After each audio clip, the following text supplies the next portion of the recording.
قابل صد احترام حضرات سادات اعظام علماء ذوی الاحترام بالخصوص خطیب اہل سنت حضرت علامہ مولانا مفتی عرفان رضا صاحب، مولانا حافظ قاری سلمان رضا صاحب، مولانا حافظ قاری حسیب رضا صاحب، مولانا حافظ توفیق صاحب، قادری صاحب، نگینہ مسجد کے خطیب و امام مولانا اعجاز صاحب، دوسرے تشریف فرما علماء کرام، سامعین کرام، خواتین اسلام، السلام علیکم ورحمۃ اللہ وبرکاتہ۔ الحمدللہ وکفا والصلاة والسلام علی محمد المصطفى وعلى آلہ واصحابہ الذین سعیدوا فی معارج الحق والہدى وخلفاء ساداتنا ابی بکر صدیق الاکبر وعمر الفاروق الاعظم وعثمان ذی النورین واسد اللہ الغالب علی المرتضی وابنہ الامام حسن المجتبی وصبتہ الامام حسین الشہید دافع الکرب والبلاء وامہما سیدۃ النساء فاطمۃ الزہراء وابنہ عبد القادر سیدنا غوث الورا وسراج امت ابی حنیفۃ امام ائمۃ الہدی وامام اہل سنتہ مجدد الاعظم لدینہ وشریعتہ سیدنا احمد رضا وابن الشیخ المفتی العظم مصطفی رضا وابنہ سیدی وسندی ودخری الشیخ المفتی اختر رضا وجميع اہل سنتی وجماعت دائما ابدا ابدا، اما بعد فاعوذ باللہ من الشیطان الرجیم، بسم اللہ الرحمن الرحیم۔ هل يستوي الذين يعلمون والذين لا يعلمون؟ صدق اللہ مولانا العظیم۔ درود شریف پڑھیں، اللہم صلی علی سیدنا مولانا محمد معدن الجود والکرم وآلہ وصحبہ وبارک وسلم۔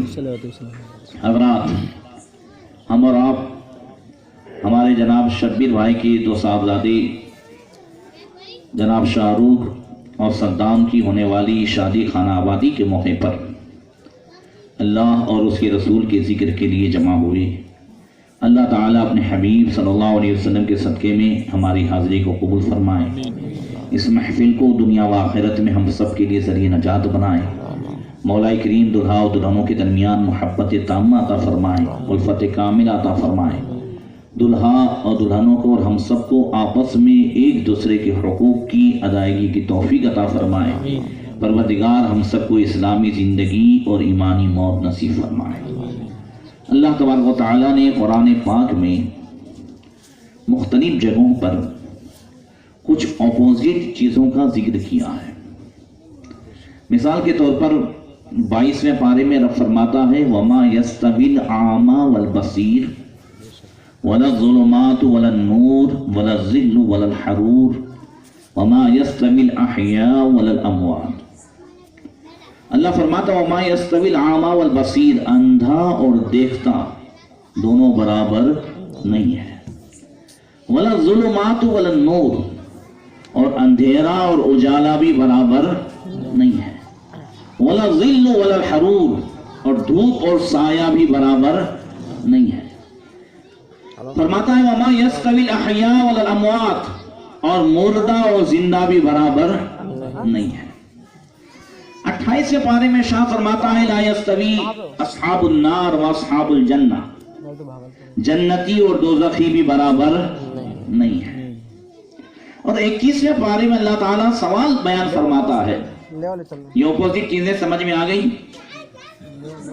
اب پوچھتا ہے پروردگار هل يستوي الذين يعلمون والذين لا يعلمون، جتنی اپوزٹ چیزیں ہیں وہ جب سمجھ میں آ گئی تو بتائیں کیا جاننے والا اور نہ جاننے والا دونوں برابر ہو سکتے ہیں؟ جو جانتا ہے، جس کے پاس علم ہے، اور جس کے پاس نہیں ہے، کیا دونوں برابر ہو سکتے ہیں؟ نہیں ہو سکتے۔ اس کی بڑی ایک پیاری مثال اور پیاری بات حدیث پاک میں تفصیل سے بیان کی گئی۔ حضور نے ارشاد فرمایا انما الدنیا لاربعۃ نفر، آقا فرماتے ہیں دنیا میں 4 قسم کے لوگ بستے ہیں، 4 قسم کے بندے ہوتے ہیں۔ اللہ تعالیٰ کسی کو مال اور دولت دونوں دیتا ہے، کسی کو صرف مال اور علم دیتا ہے، کسی کو صرف علم دیتا ہے، کسی کو صرف مال دیتا ہے اور کسی کو دونوں میں سے کچھ بھی نہیں دیتا. اس کے حساب سے 4 قسم کے لوگ ہیں. فرمایا عبد رزقہ اللہ مالا وعلما فیتقی ربہ ویصل فی رحمہ ویعمل للہ فی حقہ فذلک بافضل المنازل. حضور نے فرمایا ایک ایسا بندہ جسے اللہ تعالیٰ نے علم اور مال دونوں دیا ہے، تو اس کے پاس مال کے ساتھ ساتھ جب علم بھی ہے تو وہ اللہ تعالیٰ سے ڈرتا بھی ہے. دیکھیے اللہ تعالیٰ جو بھی چیزیں دیں مگر ہر چیز کے سنبھالنے کے لیے ایک چیز کا ہونا ضروری ہے، وہ ہے خدا کا خوف. بندہ چاہے کیسی بھی ڈگری والا ہو جائے، اگر ساتھ میں خدا کا خوف نہیں ہے تو اگر ڈاکٹر بھی ہے تو الٹے سلٹے آپریشن کرے گا، عالم بھی ہے یا عامل بھی ہے تو 4-5 ہزار جو ہے وہ عمل کے نام سے لے لے گا. صحیح ہے. الٹے سلٹے جو ہے اگر انجینئر ہے تو دوسرے پہ حساب سے پیسے لے لے گا. فَيَتَّقِي فِيهِ رَبَّهُ، یہ خدا کا خوف اگر ساتھ میں ہے تو ساری ڈگری کام کی ہے. آپ دیکھیں کہ نکاح کے خطبے میں جو آیتیں پڑھی جاتی ہیں، میں نے بار بار آپ کو سنایا ہے، وہ اللہ کے رسول صلی اللہ علیہ وسلم نے نکاح کے خطبے میں چنی ہے اور قرآن کے 6666 تقریباً کم و بیش آیتوں میں سے چنی ہے، تو ضرور اس میں ہمارے لیے کوئی سبق ہے. نکاح کے خطبے میں جو آیتیں پڑھی جاتی ہیں، سورہ نساء کی پہلی آیت یا ایھا الناس اتقوا ربکم الذی خلقکم، اے لوگو ڈرو اپنے اس رب سے جس نے تمہیں ایک جان آدم و حوا سے پیدا کیا. یا ایھا الذین آمنوا اتقوا اللہ حق تقاتہ، اے ایمان والو ڈرو اللہ سے جیسا کہ ڈرنے کا حق ہے. پھر 22 مبارک آیت پڑھی جاتی ہے، یا ایھا الذین آمنوا اتقوا اللہ وقولوا قولا سدیدا، اے ایمان والو اللہ سے ڈرو اور سیدھی سادی بات کرو. تینوں آیتوں میں جو پہلا ٹاپک ہے وہ ہے اللہ سے ڈرو. کیا مطلب؟ میاں بیوی میں اگر آپس میں خدا کا خوف ہے تو دونوں ایک دوسرے پر ظلم کرنے سے بھی ڈریں گے. اگر بیوی باہر بھی جاتی ہے تو شوہر کی شکایت کرنے سے بچے گی. بغداد شریف کے بازار میں ایک شوہر اپنی بیوی کے پیچھے چھڑا لیے دوڑے جا رہا تھا. بیوی جان بچا کے بھاگ رہی تھی. ایک بزرگ نے آ کر کے اس کے کان میں کچھ کہا. وہ مرد ایسا ڈر گیا کہ مارے خوف کے بے ہوش ہو گیا. اس بزرگ نے جو آ کے کان میں کہا، بیوی تو جان بچا کے بھاگ گئی. جب ہوش میں آیا تو کہنے لگا، ارے وہ کون تھے جو میرے کان میں کہے گئے؟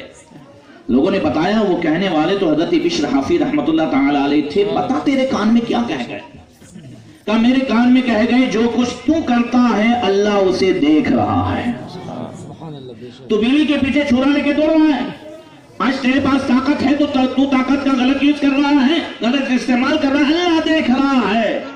چاہے تجھ پر کوئی کیس کرے کہ نہ کرے، اللہ دیکھ رہا. یہ چیزیں اگر ہوں تو ایک دوسرے پر ظلم سے بندہ باز آیا ہے. فَيَتَّقِي فِيهِ رَبَّهُ، ایسا بندہ جسے اللہ نے مال بھی دیا ہے اور علم بھی دیا ہے، وہ اللہ سے ڈرتا ہے. وَيَصِلُ فِي رَحِمَهُ، اور سارے رشتوں کا حق ادا کرتا ہے. وَيَعْمَلُ لِلَّهِ فِي بِحَقِّهِ، اور وہ کام کرتا ہے جو حقوق اللہ حقوق العباد سے ہے، جو اللہ کو راضی کر دے، اس کے رسول کو راضی کر دے، وہ کام کرتا ہے. فَذَلِكَ بِأَفْضَلِ الْمَنَازِلِ، وہ تمام لوگوں میں سب سے اونچے مرتبے پر ہے. جسے اللہ نے علم بھی دیا ہے وہ علم کے ساتھ مال بھی دیا ہے. دونوں چیزیں ہیں. دیکھیے مال بھی ضروری ہے اور علم بھی ضروری ہے. ہم نے زیادہ تر جو فوکس کر دیا ہے، جو ہم نے توجہ دے دی ہے، وہ صرف مال پہ زیادہ دے دی ہے. مگر مال کو صحیح انداز سے استعمال کرنے کے لیے، مال کو جو ہے محفوظ رکھنے کے لیے، مال کا جو اللہ اس کے رسول کے فرمان کے مطابق خرچ کرنے کے لیے بھی علم کا ہونا ضروری ہے. آگے انشاءاللہ تیسرے مرتبے پر میں پیش کرتا ہوں. پھر فرمایا عبد رزق اللہ علما ولم یرزقہ مالا، ایسا بندہ جسے اللہ تعالیٰ نے علم دیا ہے اور مال نہیں دیا ہے. وہو صادق النیہ، علم ہے مال نہیں ہے، نیت کا سچا ہے.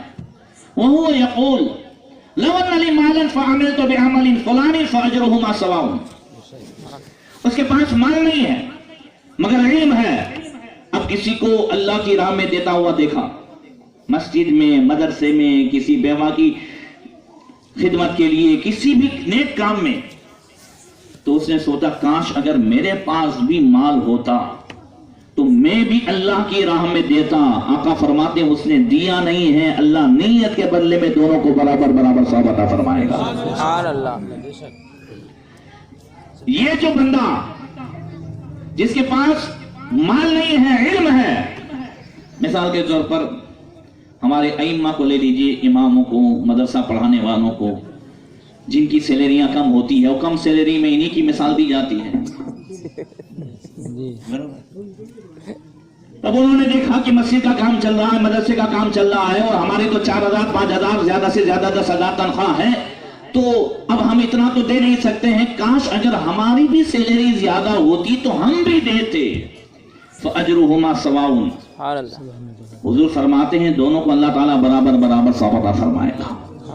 یہ ایک مثال دی. ایک کوئی بھی ہو، جو بندہ بھی اگر مال نہیں ہے اور علم ہے اور سچی نیت رکھتا ہے، اور صرف یہ نہیں ہے کہ خالی نیت سے مل جائے، ورنہ بعد میں آپ کہے وہ مولانا کہہ گئے تھے اپنوں نے نیت کر لی تھی 2-4 لاکھ دینے کی، یا نگینہ مسجد میں جس نے جتنا دیا نا اتنا اپنے بھی دینے کی نیت کر لیتی ہے. تو اللہ دیکھتا ہے. مولانا کے پاس بہانے چل جاتے ہیں، مولا کے پاس بہانے نہیں چلیں گے. اللہ دیکھ رہا ہے کہ اللہ تعالیٰ نے کیا دیا ہے، اس لیے جب نہ ہو بندہ نیت کرے. تیسرا وہ بندہ فرمایا عبد رزقہ اللہ مالا ولم یرزقہ علما، جسے اللہ تعالیٰ نے مال دیا اور علم نہیں دیا، جسے مال دیا اور علم نہیں دیا. لا یتقی فی ربہ، مال ہے رب سے ڈرتا بھی نہیں ہے. ولا یصل رحمہ، اور رشتوں کو اس کا حق بھی ادا نہیں کرتا، رشتہ داروں کا حق بھی ادا نہیں کرتا، نہ ماں باپ کا حق ادا کرتا ہے، نہ اولاد کا حق ادا کرتا ہے، نہ اپنے بہن بھائیوں کا حق ادا کرتا ہے، نہ بیوی کا حق ادا کرتا ہے. اور پھر کیا کرتا ہے جب اس کے پاس مال ہے علم نہیں ہے تو وَيَخْبِطُ فِي مَالِهِ بِغَيْرِ عِلْمِهِ، تو علم نہ ہونے کی وجہ سے مال کو بھی خلط ملط کرتا ہے. جہاں اللہ کی راہ میں دینے کی بات آتی ہے کہتا ہے چاچا کو پوچھنا پڑے گا، یہ کرنا پڑے گا، اور جہاں جو ہے حرام میں خرچ کرنا ہو تو کسی کو پوچھنے کی ضرورت نہیں. وَيَخْبِطُ فِي مَالِهِ بِغَيْرِ عِلْمِهِ، علم نہ ہونے کی وجہ سے مال میں خلط ملط کرتا ہے، خوب جو ہے مال حرام میں خرچ کرتا ہے. تو ایسا بندہ فَذَلِكَ بِأَخْبَثِ الْمَنَازِلِ، سب سے نچلے درجے میں ہے کہ اس کے پاس مال ہے علم نہیں ہے. تو لا یصل رحمہ، یاد رکھیں مال کے لیے ضروری ہے کہ علم ہو. اگر علم ہے تو پھر وہ اللہ کا بھی حق ادا کرے گا اور بندوں کا بھی حق ادا کرے گا. ایک نوجوان جو ہے پڑھنے لکھنے میں ہوشیار تھا، اور دھیرے دھیرے جب پاس ہوتا اس کی ماں اسے دعا دیتی. اس کے باپ کا انتقال ہو گیا تھا، ماں تھوڑا تھوڑا کر کے اس کو پڑھاتی تھی. ایک دن ماں کے سامنے آ کر کے ڈگری رکھی اس نے، ماں میں بہت پہلے نمبر پہ آ گیا ہوں. ماں نے ہاتھ اٹھائے، دعا دی، کہا بیٹا بہت اچھی بات ہے، بہت خوش ہو گئی. کہا ماں اب میری جو ہے پڑھائی پوری ہو گئی، میں اعلیٰ درجے پر پاس ہو گیا اور مجھے اچھی ڈگری مل گئی ہے. ماں نے کہا بیٹا اس خوشخبری کے ساتھ ساتھ ایک اور بات بھی کرنی ہے. کہا کیا ماں؟ کہا بیٹا میں نے بچپن سے تیرے رشتے کی بات تیرے ماموں کے یہاں کر رکھی ہے، اب تو تیری پڑھائی پوری ہو گئی، اب میں جو ہے ماموں کے یہاں بات کروں. اب تیور چڑھ گئے ہیں، ماں میں گامڑے میں کروں گا، میں ماموں کے یہاں کروں گا، میں اعلیٰ ڈگری والا ہوں، میرے پاس یہ ہے میرے پاس وہ ہے، اب تو جو ہے سٹی میں بڑی سٹی میں مجھے جاب ملے گی، نوکری ملے گی، میں وہاں رہوں گا، اپنے وہاں سیٹ ہوں گے. کیا آپ نے میں نے اس لیے پڑھا ہے کہ میں گامڑے میں رہوں؟ نہیں، ماموں کو جو زبان دے دی ہے وہ تم جانو، میرے کو نہیں پوچھا تھا تم جانو، تمہارا کام جانے، میں نہیں کروں گا وہاں. ماں ہوتی ہے نا. ماں نے کہا بیٹا ٹھیک ہے، جہاں تیری مرضی وہاں تیری ماں کی مرضی. ماں بیچاری ویسے رہ گئی.